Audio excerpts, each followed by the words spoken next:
Buenas noches. Esta es el inicio de la novena clase del seminario dedicada a Grisel y Mirabella de Juan de Flores, el primero de los dos textos de Juan de Flores que vamos a ver.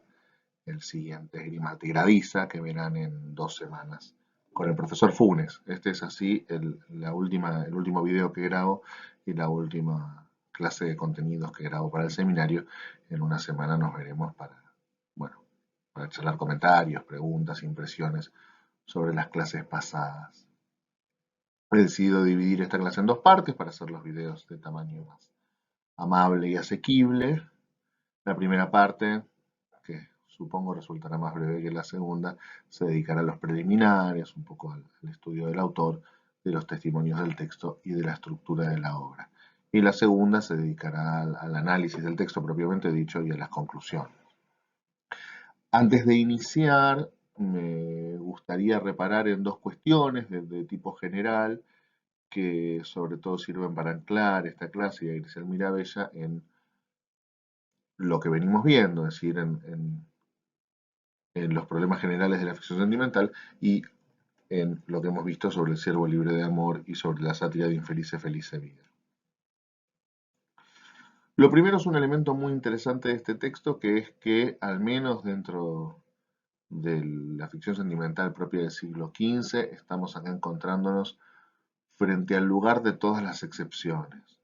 Cuando vimos definiciones genéricas, cuando vimos el listado de rasgos genéricos que definen a la ficción sentimental, vimos que todos ellos eran problemáticos, en primer lugar porque todos ellos mostraban excepciones, y en ese sentido Grisel y Mirabella es el texto más excepcional de todos.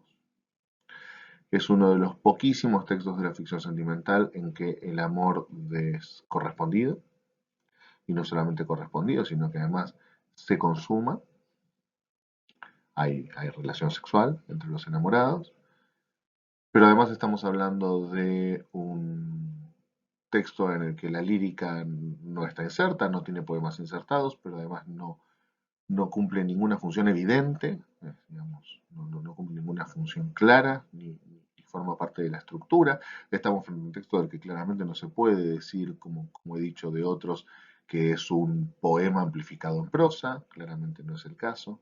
Es un texto enormemente narrativo, en este sentido también es excepcional porque no se detiene en la descripción de la problemática interna de los personajes, más bien al contrario, lo que predomina es la acción externa y lo que predomina sobre todo es el discurso público, como veremos. Se trata de un texto que no tiene pasajes alegóricos. Bueno, los pasajes alegóricos servían para describir procesos internos, así que no lo hace. Se trata de un texto que no es autobiográfico en ningún sentido, que no tiene ninguna marca de autobiografía.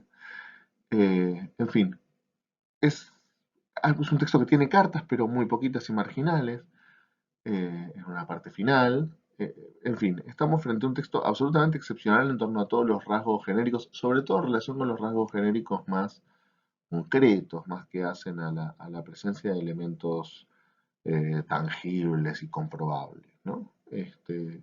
No creo que sea un texto excepcional para el espíritu de la ficción sentimental, en lo más mínimo, y todo por el contrario. Una de las cosas que puede llamar la atención es que, si bien es la excepción a todas las normas, es un texto, a diferencia de otros, que la crítica nunca quiso expulsar del género, ¿no? Nosotros, hay muchos textos dentro del género sentimental que la crítica ha puesto en duda si pertenecen o no al género, y este, que es el lugar de todas las excepciones, no ha sido cuestionado, y me parece que esto tiene que ver precisamente porque en su espíritu, en su temática, en las problemáticas que abarca, está absolutamente inserto en la ficción sentimental, y lo que voy a tratar de argumentar acá es que de hecho no solamente forma parte del género, sino que además tiene un papel importantísimo a la hora de definirlo. Eh, Esto está relacionado con el segundo aspecto general que quiero resaltar, que es retomar una vez más el problema de la reprobatio amoris. Como nosotros vimos, tanto para el género en sí como para el siervo libre y la sátira, encontramos un consenso absoluto de la crítica de que se trata de un género de la reprobatio amoris, es decir, un género que está cumpliendo funciones ejemplares para demostrar que el amor es negativo y hay que evitarlo, ¿no? Veíamos que esto era una discusión para el género, veíamos que en el Ciervo del Libro de Amor este rasgo estaba presente y era innegable, pero al mismo tiempo creíamos que la crítica hacía mal en no ver otra fuerza que se contraponía. Vimos que la reprobatio moris no estaba presente en la sátira o solo parcialmente en algunas de sus glosas, a pesar de lo que decía la crítica, y esta no será la excepción, ¿no? En general, buena parte de la crítica, fundamentalmente dentro de lo que ustedes tienen en la bibliografía obligatoria, lo van a ver claramente en el trabajo de María Eugenia Lacarra, pero también lo van a ver en el de Carmen Hernández Valcárcel. Lo que van a ver es que la crítica está de acuerdo en que lo que aparece en Grisel y Mirabella es una exposición de la fuerza destructiva, de las horribles consecuencias que produce la presencia del amor y que por lo tanto el amor aparece representado como una fuerza negativa. Mientras lo que yo sospecho es todo lo contrario, digamos, es que efectivamente lo que está haciendo el texto es por primera vez tomar una posición clara eh, en torno a la ideología amorosa, definir una perspectiva nítida en torno a el valor que la ideología amorosa y que el sublime amoroso tiene para conformar una serie de tipos textuales, ¿no? Por supuesto, ustedes no están forzados a tomar parte ni por un lado ni para el otro, pero sí creo que están forzados a hacerlo, en el sentido de, eh, y me parece que esto se percibe, se va a percibir en la clase y se percibe cuando se lee la bibliografía crítica, es casi imposible acercarse a decir algo sobre este texto sin antes resolver esa pregunta y pensarla desde un lado o desde otro, ¿no? Bien, arranquemos entonces con Juan de Flores. Es poquísimo lo que sabemos de Juan de Flores, realmente poquísimo. Eh, lo que tenemos son algunos documentos aislados a lo largo de diferentes zonas del siglo XV, en las que aparecen mencionado un Juan de Flores, y donde la discusión de la crítica siempre es si se trata de nuestro Juan de Flores o de otro, porque tampoco es un nombre particularmente excepcional. ¿Cuáles son las conclusiones que podemos sacar con alguna certeza? Daría toda la impresión de que es un personaje que nació en Salamanca, que es alguien que cursó estudios en la Universidad de Salamanca. Hay un Juan de Flores que fue nombrado rector de la universidad en 1978 y que sospechamos que es nuestro autor. Y también suponemos que fue un escritor ligado a la corte de los Reyes Católicos, ¿sí? Suponemos que es el Juan de Flores que ganó el título de cronista real en 1476 y por lo tanto que es el autor del texto conocido como Crónica Incompleto de los Reyes Católicos, una crónica muy breve que solo abarca algunos años de reinado. Bien, ¿cuál es la obra de Juan de Flores? Hay tres textos que clarísimamente forman parte de su composición. El Triunfo de Amor, los tres textos son de datación muy imprecisa, digamos. Eh, el Triunfo de Amor, que fue escrito entre 1470 y 87, aunque se ha supuesto que la fecha más probable es entre el 76 y el 77. Grisel y Mirabella, que supuestamente es posterior a 1475. Esto es una... Esto está dado solamente por el hecho de que, como vamos a ver, en el texto aparece una muerte violenta del padre Torrellas, del mismo Torrellas que ustedes que vieron a partir del Maldecir de Mujeres, y que la crítica supone que eso tiene que haberse escrito con Torrellas ya muerto, digamos, ¿no? Y como la última noticia de la vida de Torrellas es de 1475, se asume que esa es la primera fecha posible para Grisel y Mirabella. Aunque hay alguna parte de la crítica que dice lo contrario, dice que esa muerte salvaje de Torrellas está escrita como una broma a su compañero de corte en vida, ¿no? Así que en realidad los datos que tenemos de datación son muy imprecisos. Eh, Grimaldi Gradiza, probablemente el texto fundamental de Juan de Flores y que ustedes van a ver con el profesor Funes en 2 semanas, cuya datación también es dudosa, pero en general hay acuerdo en que tiene que ser anterior a 1486. Después de eso aparecen tres textos dudosos, de dudosa atribución. El primero de ellos es la coronación de la señora Gracisla. Se trata de un texto cuyo primer hallazgo ocurrió en 1976 porque la Biblioteca Nacional de España le compró a un librero de Oxford una serie de manuscritos que al mismo tiempo este había conseguido de un coleccionista catalán. Son hoy en día los manuscritos que van del 22.018 al 22.021 de la Biblioteca Nacional de España, y esos manuscritos contenían un texto hasta ese momento desconocido, que es la coronación de la señora Gracisla. Eh, Se ha discutido si es un texto de Juan de Flores o no. Winham, que fue su primer editor, en esa edición que ustedes tienen en el campus, que, en, en que le hace compartir volumen con la continuación de Cárcel de Amor de Nicolás Núñez, Winham propone que es un texto de Juan de Flores. En 1997, Joseph Guara, que es el principal estudioso de Juan de Flores, afirma de manera más categórica esta suposición, pero dista de estar probado, ¿no?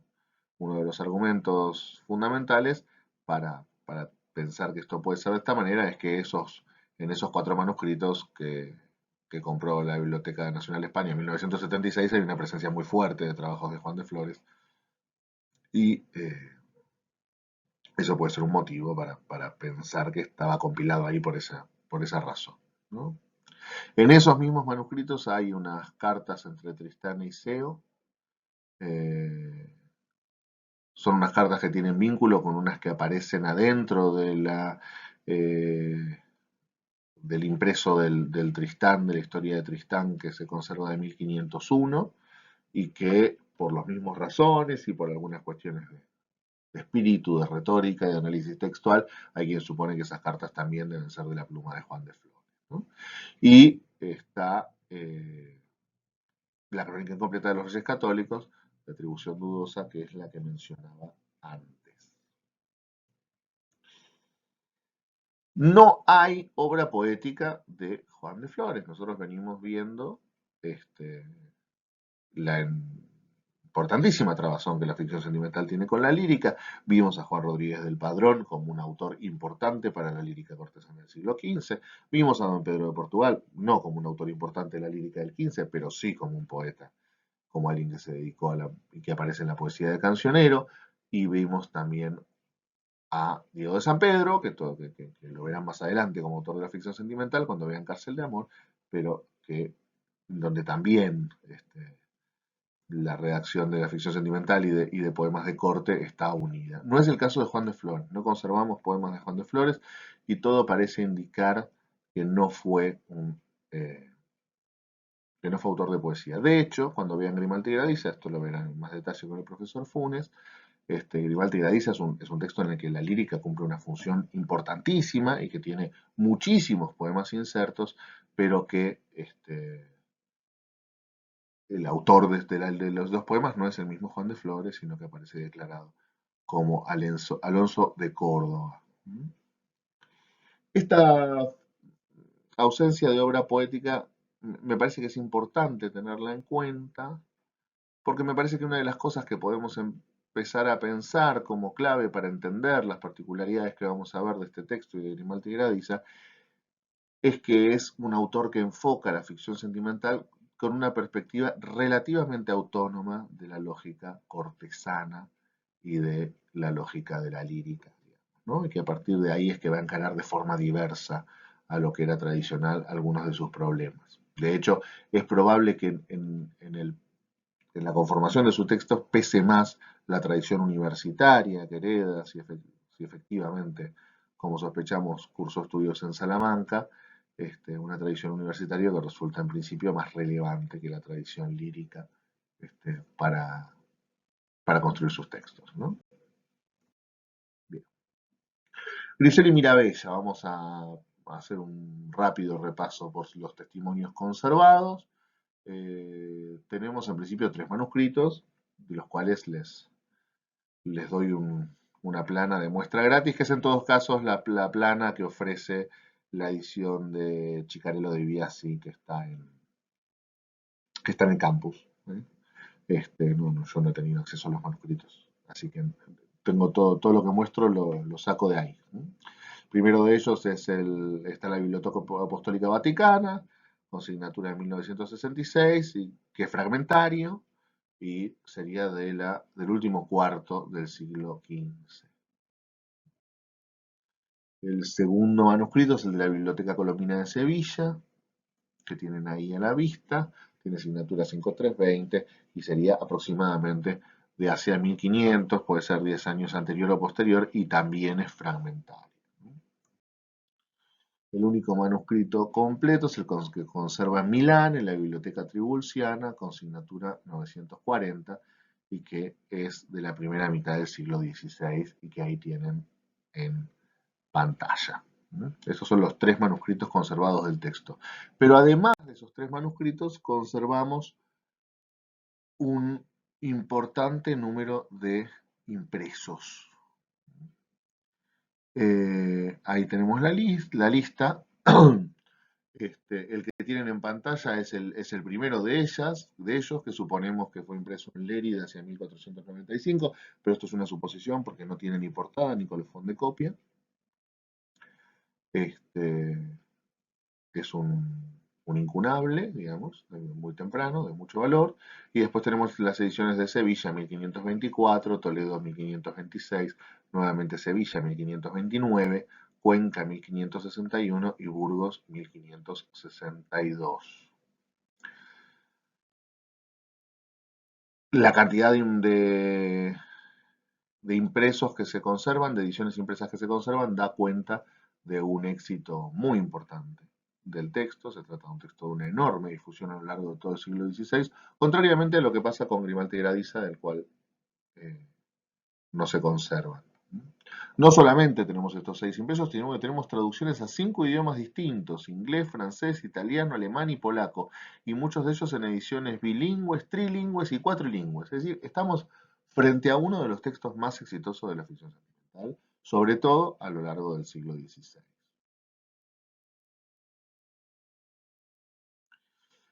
El texto empieza con una dedicatoria, eh, como la mayoría de los textos de la ficción sentimental, que tiene sus particularidades. Lo primero que quiero resaltar es su primera frase, que dice: como el fin de mis pensamientos concluye en que mejor serviros pueda, mi voluntad busca en que trabaje con deseo de más hacerme vuestro, ¿no? Fíjese que en esta frasecita, breve frasecita inicial, aparecen condensados tan nítidamente que realmente no hay razones para pensar que es un accidente, todos los grandes tópicos del Ciervo Libre de Amor y de la sátira, ¿no?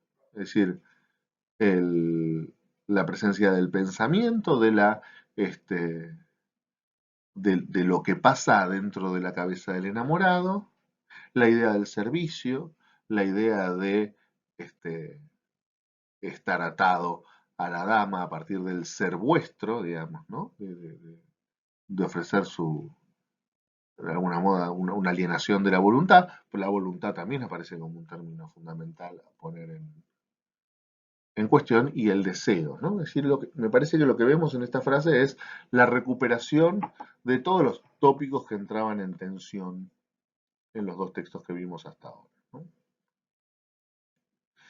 Pero lo que vamos a ver, que va a ser excepcional, sumamente excepcional, es que se trata de una dedicatoria a la amada, ¿no?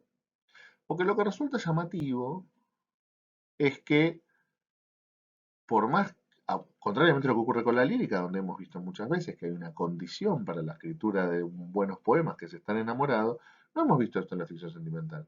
No vimos, ni veremos, ni aparecerán en todos los textos que la conforman hasta 1550, textos en los que el autor se presente como un autor enamorado. Hay 2 excepciones solamente, ya hemos visto una de ellas, que es la sátira de Don Pedro de Portugal. Recordemos que el Ciervo Libre de Amor se presenta como quien ha estado enamorado y quien ha salido de ahí, digamos.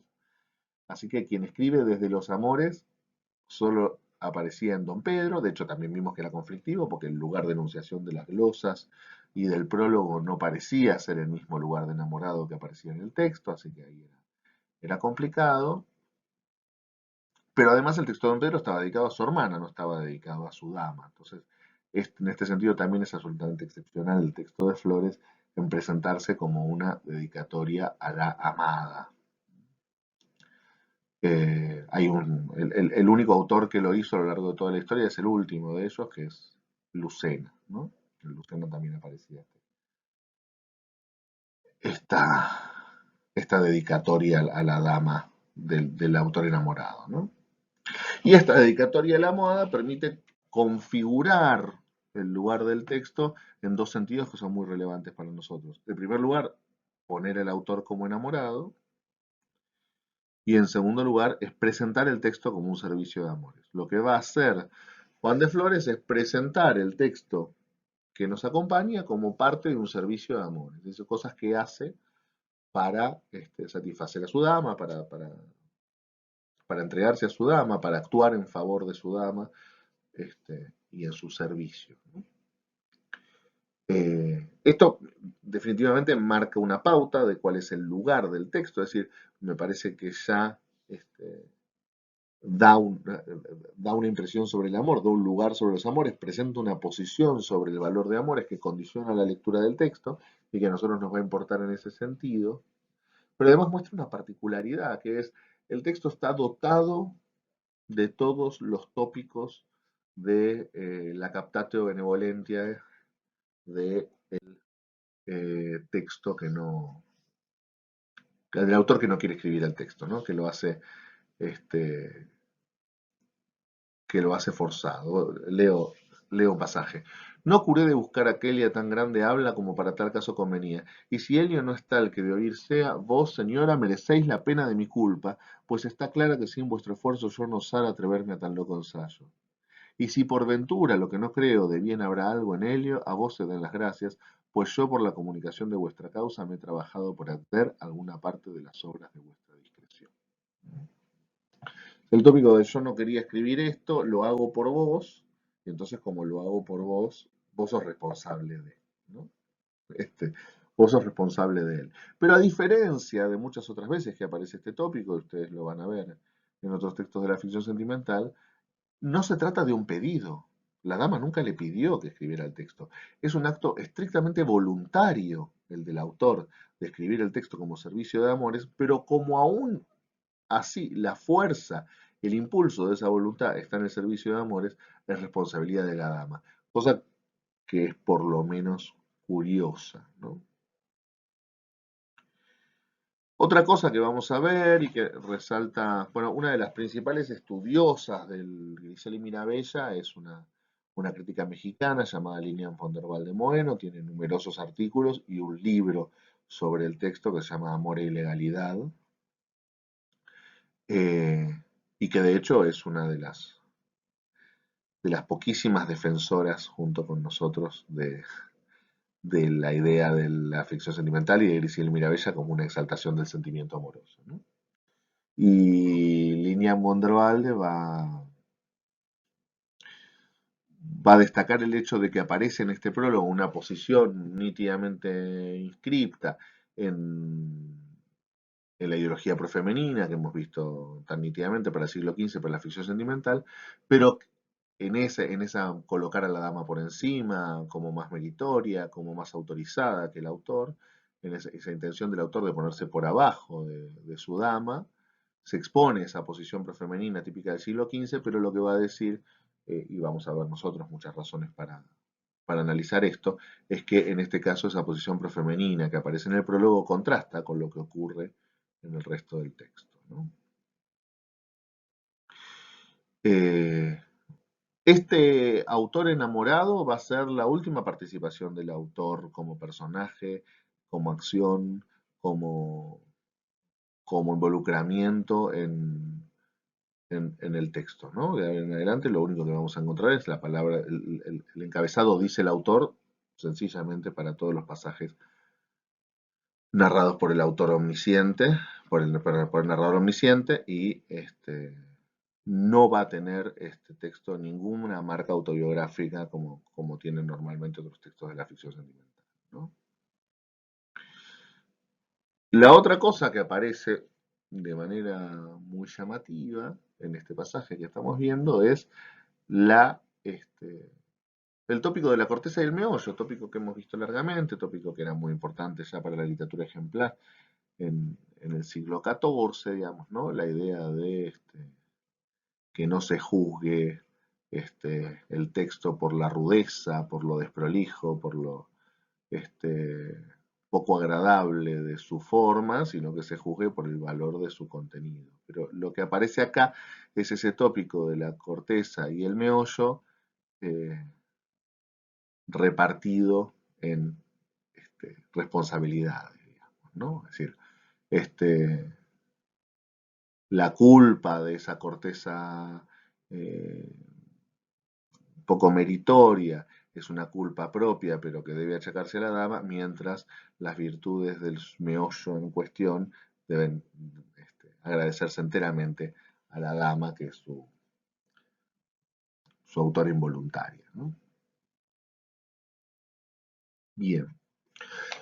Vamos a encontrar un texto que es difícil de estructurar, difícil de pensar a partir de su estructura y difícil de pensar cómo se ensamblan las partes. Hay varios intentos de dividirlos en secuencias, en general son intentos que hacen divisiones más finas que la que estoy haciendo acá. Yo estoy mostrando un texto dividido en 6 secuencias. Lilian von der Walde, por ejemplo, lo divide en 10. Bueno, serían 9 porque la primera de las 10 sería la dedicatoria que yo estoy dejando fuera. Pero bueno, ella divide en 9 partes, yo estoy dividiendo en 6. Y me parece que lo que tenemos que, lo que, tenemos que pensar es que eh, es imprescindible una mirada externa, una mirada relativamente superficial, una mirada vuelta a vuelo de pájaro del texto, ¿no? Es decir, cuando ustedes leen el texto van a ver que tiene una serie de discursos incrustados, que uno se pierde en ellos y los analiza en la letra fina, los escucha en la letra fina y suele perder la visión de conjunto. Entonces, en ese sentido, me parece que para comprenderlos es muy necesario mantener esa visión de conjunto, y lo que voy a hacer un poco en esta clase es mirarlo desde afuera, es decir, yo no, en esos discursos incrustados, en los debates, en las cartas, en los lamentos, no voy a detenerme en un análisis formal, sobre todo en el análisis de lo que cada uno de esos textos tiene de diálogo con las tradiciones a las que pertenece, sino que voy a tratar de dar una mirada más general, ¿no? Y para esa mirada más general es que ofrezco acá una primera macroestructura en 6 secuencias. La primera de esas secuencias, que llamo acá la torre, tiene que ver básicamente con un planteo inicial del texto, tiene que ver con el momento en que Mirabella se revela de una belleza y una virtud que termina siendo fatal para los hombres, sobre todo para su padre, que un poco quizás hasta enfermo del amor que le tiene, termina encerrándola en una torre porque no quiere entregarla a nadie. Y en esa torre se va a dar una disputa entre dos caballeros que vamos a ver en detalle, uno de los cuales será Grisel, ¿no? La segunda gran secuencia tiene que ver ya con la secuencia de amores, donde Grisel y Mirabella eh, se aman, consuman su amor, viven, eso hasta que son traicionados por una camarera de ella, este, y, este, y son condenados. Ahí se plantea lo que se conoce como la ley de Escocia, que es eh, una ley muy particular, que es la que genera todo el conflicto del texto. Es una ley que dice que en casos de adulterio como este, es decir, de amores deshonestos, hay que determinar cuál de los dos amantes fue el causante del yerro del otro, porque al causante se le da la pena de muerte, mientras al otro se lo condena al destierro. Entonces, eh, para eso hay que determinar qué es lo que ocurre, quién es el causante, y para eso interrogan a Grisel y Mirabella, que van a responder con lo que se conoce a partir del texto de Bárbara Matulca de 1931, que es el primer gran estudio sobre Juan de Flores, el primer gran estudio sobre Grisel y Mirabella, y además la primera edición moderna de Grisel y Mirabella. eh, Matulca llama lo que llama el combate de generosidad, ¿no? Donde tanto Grisel como Mirabella se declaran a sí mismos causantes del yerro del otro para, para llevarse la peor parte de la condena. Esta segunda secuencia, digamos, sería la secuencia centrada en la exposición de los amores y del rasgo superlativo de los amores de Grisel y Mirabella. La tercera sección es el salto universal, esto es un término acuñado por Checa, digamos, donde Jorge Checa, uno de los autores que ustedes tienen en la bibliografía obligatoria, es el salto a la dimensión universal, que es que como no pueden determinar entre Grisel y Mirabella quién es el más causante del yerro del otro, lo van a resolver en términos generales, digamos, determinando si son los hombres o las mujeres los causantes de los amores pecaminosos, ¿no? Entonces, a partir de eso van a llamar a los dos grandes campeones de sus géneros, que van a ser nuestro conocido Pareto Reyes para defender a los hombres, y el personaje literario clásico de Brasaida para defender a las mujeres, y ellos van a tener un largo debate, que ocupa un tercio del texto como mínimo, atribuyendo esta responsabilidad, ¿no? Que va a terminar con la victoria de Torrellas y por lo tanto con la condena a muerte de Miravellas. Entonces eso inaugura la cuarta secuencia, que es la que gira en torno a todos los intentos de la madre de Mirabella de convencer a su esposo el rey de que no condene a su hija y la resistencia de este. Terminados esos lamentos, viene la muerte de los enamorados. Mirabella es condenada a la hoguera y tienen un pequeño debate acerca de si Grisel debería sobrevivirla o no. Es decir, Mirabella le pide que él sobreviva a su muerte, Grisel le dice que de ninguna manera, y acto seguido, en consecuencia, se arroja al fuego al que debía ser arrojado Mirabella antes de que ella lo haga, ¿no? Y muere. Mirabella quiere arrojarse para morir con él, pero Brasaida y otras damas se lo impiden, y la reina convence al rey de que siendo que Grisel ya pagó la pena de muerte, no tiene sentido que Mirabella tampoco lo haga. Mirabella es encerrada en el palacio y a la primera oportunidad que tiene va a una ventana que muy oportunamente da un jardín en el que el rey guarda unos leones y se tira por la ventana y es devorada por los leones. Y la última secuencia, la secuencia más llamativa y probablemente que se percibe extranjera en el texto, es la venganza de la reina.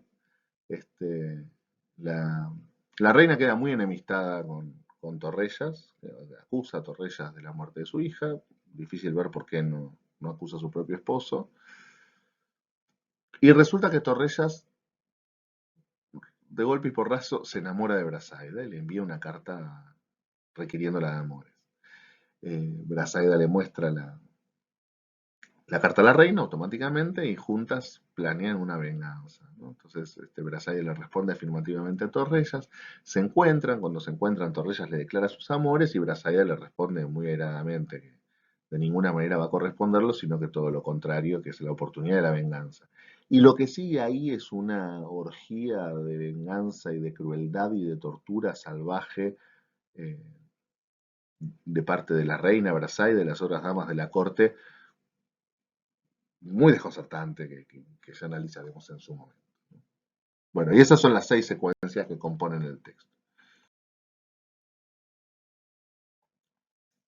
En cuanto al modo de construirlo, en cuanto al modo de componerlo, me parece que es particularmente interesante la forma de eh, articular la capitulación, articular el modo en que el texto se divide en capítulos, ¿no? Recuerdan que cuando vimos el género de la ficción sentimental, vimos que había normalmente una capitulación que estaba marcada especialmente por los cambios de voz o por los cambios de tipo de discurso, ¿no? Es decir, que la capitulación, más que determinada por secuencias narrativas, estaba determinada por la voz enunciadora. Y esto, el caso de Grisel y Mirabella es probablemente el más claro en este sentido. Está conformado por 45 capítulos, y los 45 capítulos justamente se dividen en ese sentido por un cambio de voz, ¿no? Eh,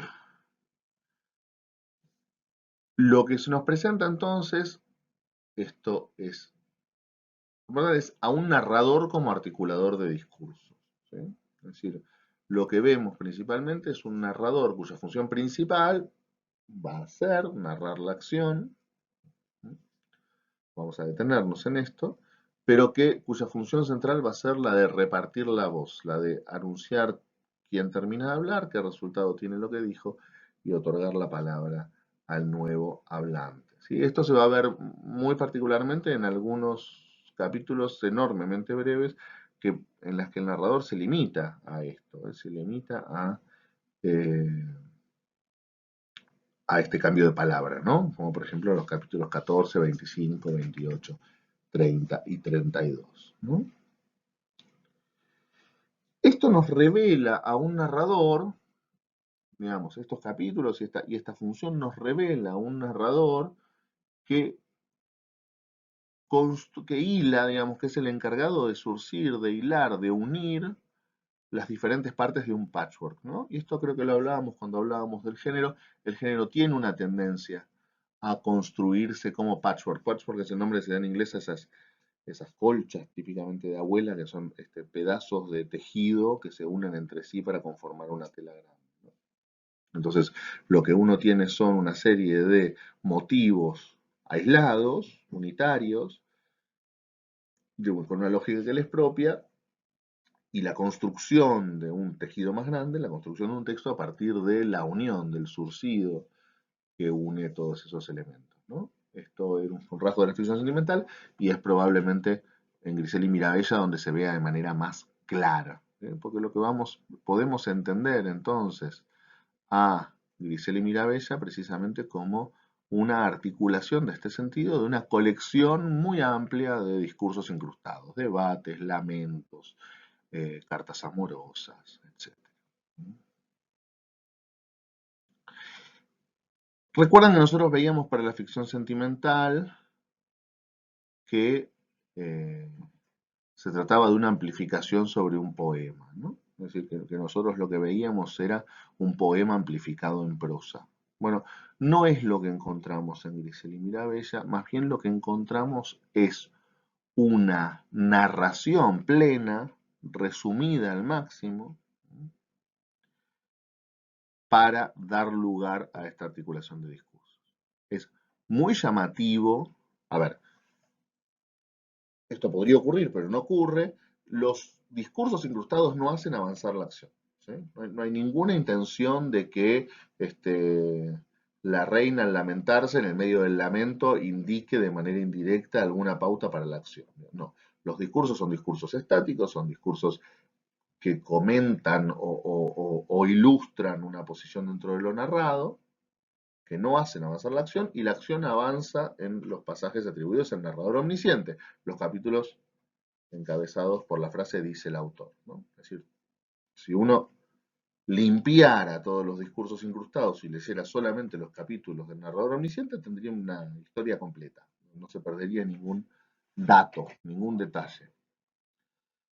Ahora, al mismo tiempo, es llamativo el nivel de resumen que tienen esos capítulos que están en boca del narrador omnisciente. Es decir, es evidente que están tratando de narrar lo que necesitan narrar para que la historia avance en la forma más económica posible, ¿eh? La narración, los capítulos narrativos y la información dada por la narración está siempre limitada a lo imprescindible. Probablemente lo más interesante en este sentido es que incluso las narraciones patéticas están enormemente resumidas, ¿eh? Es decir, la muerte de Mirabella o la muerte de Grisel están realmente narradas en los términos imprescindibles, con una enorme brevedad, con muy poca adjetivación, con muy poca exclamación. Este, la exposición de patetismo ligado a esos momentos tan fuertemente climáticos va a estar relegada a los lamentos, a los plantos por la muerte de los protagonistas. Esto, si uno cuenta palabras, digamos, y calcula el promedio de extensión de los capítulos narrativos, va a ver que aun si son los que se llevan toda la acción, es un promedio muchísimo menor que el de cualquiera de los otros capítulos, de los capítulos que representan un discurso en boca de alguno de los personajes, ¿no? Al mismo tiempo, y vuelvo a decir, aún siendo el lugar exclusivo en donde se desarrolla la acción, la totalidad de la extensión ocupada por esos pasajes narrativos no llega a ser un tercio del total del texto. Fíjense, ¿se recuerdan que cuando veíamos la ficción sentimental decíamos estamos hablando de textos no narrativos que se detienen en situaciones estáticas, en descripciones retóricas o procesos emocionales, digamos, ¿no? Es decir, donde la acción tenía un lugar secundario y que veíamos que parte de la crítica decía, bueno, no, esto es lo que encontramos en el Ciervo Libre de Amor, esto es lo que encontramos en la sátira de Infelice Felice Vida, pero cuando lleguemos a los textos más importantes del género, los textos de Juan de Flores, los textos de Diego de San Pedro, vamos a tener una acción, un desarrollo de la acción mucho más profundo. Y si yo cuento la trama de Grisel y Mirabella, claramente Grisel y Mirabella es uno de los textos más movidos de la ficción, ¿no? Donde pasan más cosas, donde la acción es más cambiante y más vertiginosa. Y sin embargo, en ese texto, que es uno de los más narrativos de la ficción sentimental, en donde el avance de la acción es más importante de toda la ficción sentimental, esa acción, en términos sencillamente de espacio textual, ocupa menos de un tercio de la obra, ¿no?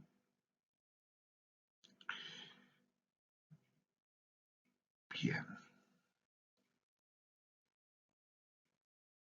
Hay una cuestión en este sentido que me gustaría, bueno, hay varias cuestiones que me gustaría resaltar. Eh, la primera, por supuesto, es una de las cosas, elementos que yo, de los que di cuenta como rasgo del genérico, del género, que es la rigidez del diálogo, ¿no?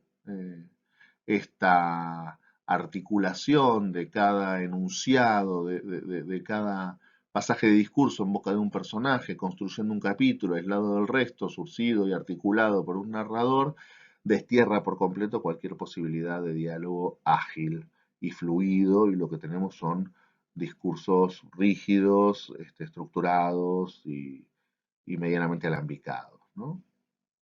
Esto también para tener en cuenta, cuando nosotros hablábamos de la importancia del género epistolar para la ficción sentimental, me parece que era importante que tuviéramos en cuenta el peso que tienen las características del género epistolar. Es decir, el género epistolar es, por excelencia, el lugar en el que dos personas dialogan a partir de largas tiradas de textos que se alternan este, a partir de porciones grandes, digamos, ¿no? Digamos, cuyo sistema de eh, reparto de los turnos de habla se daba en párrafos extensos, ¿no? Este, por lo tanto, lo que vamos a encontrar es, aun cuando prácticamente no hay cartas, están las cartas entre Torresas y Brazaide al final, son las únicas dos que encontramos en el texto, aun cuando no hay cartas prácticamente en Grisel y Mirabella, lo que vamos a encontrar es una lógica epistolar, ¿no? Si Grisel y Mirabellas hablan entre sí y aunque estén hablando, lo hacen como si estuvieran escribiendo cartas. Y entonces, en este sentido, me parece que haya o no haya cartas, hay una forma epistolar que claramente eh, es prioritaria, ¿no? Finalmente, lo que quiero resaltar es una cuestión particular y que es interesante, que es el primer cambio de capítulo, ¿no? Allí se cuenta, bueno, la situación de Mirabella en la torre, entonces se encuentran los dos caballeros que van a mantener una disputa bueno, sobre la naturaleza del amor y sobre lo que es admisible y lo que no. Y todo eso empieza con una propuesta de uno de los caballeros, que va a terminar siendo el que pierde, que es Grisamón, que en vez de pelearse por el amor de Mirabella, que se la jueguen a los dados, digamos, así nadie sale lastimado, ¿no? Propuesta que indigna, por supuesto, al otro caballero, que es Grisel. Eh, y lo que llama mucho la atención es que ese diálogo de Grisamón, ese diálogo en el que propone que se la echen a suertes la posibilidad de acceder a Mirabella, no construye un capítulo aparte, sino que está entrecomillado, bueno, entrecomillado no en los manuscritos, obviamente, sino en las ediciones modernas, pero digamos que está incluido este, como un estilo directo dentro del capítulo 1, ¿no? Me parece que esta situación excepcional de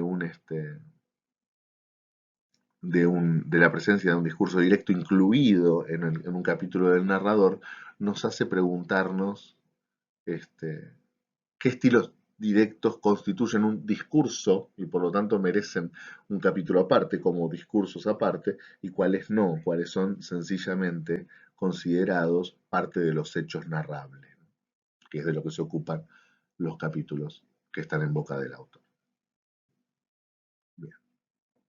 Finalmente, en las últimas dos placas de esta primera parte de la clase, lo que quiero es mostrar justamente el patchwork, mostrar todos los capítulos y todos los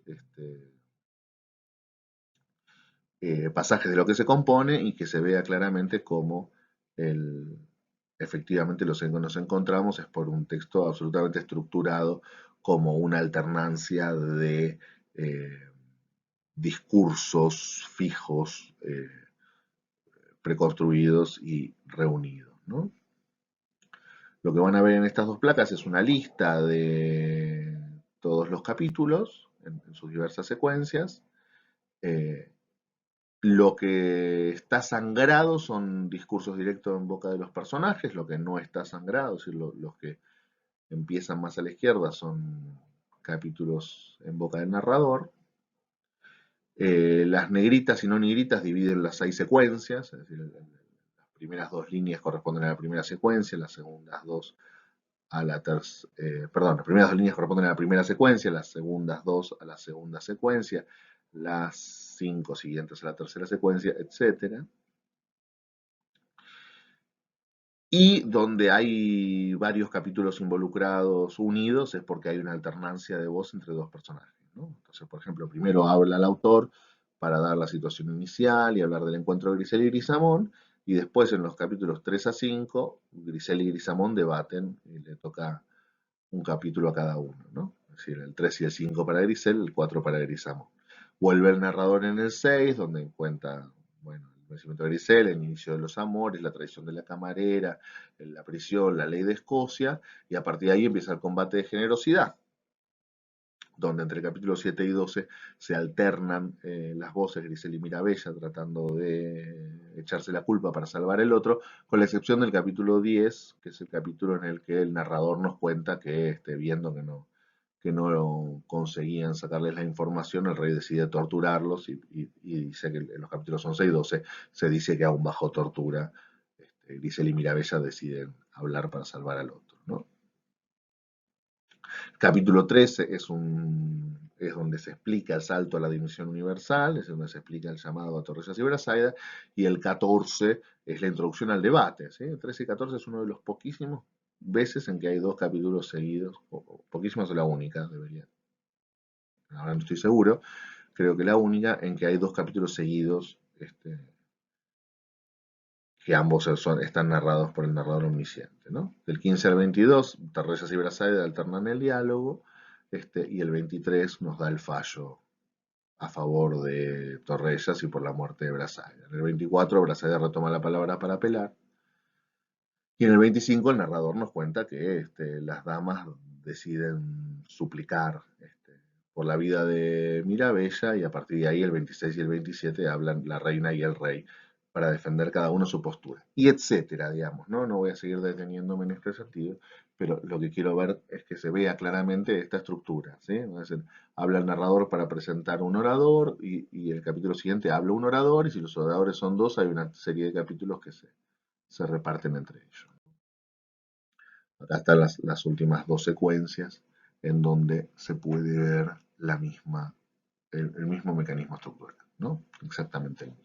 Bueno, y esto es una presentación básica de la estructura del texto para permitir leer el texto, eh, para entender cómo está construido. Lo que haremos ahora, a partir de la segunda parte, del segundo video, será analizar ya sí cada una de estas secuencias en detalle, ¿no? Así que nos vemos en el próximo video.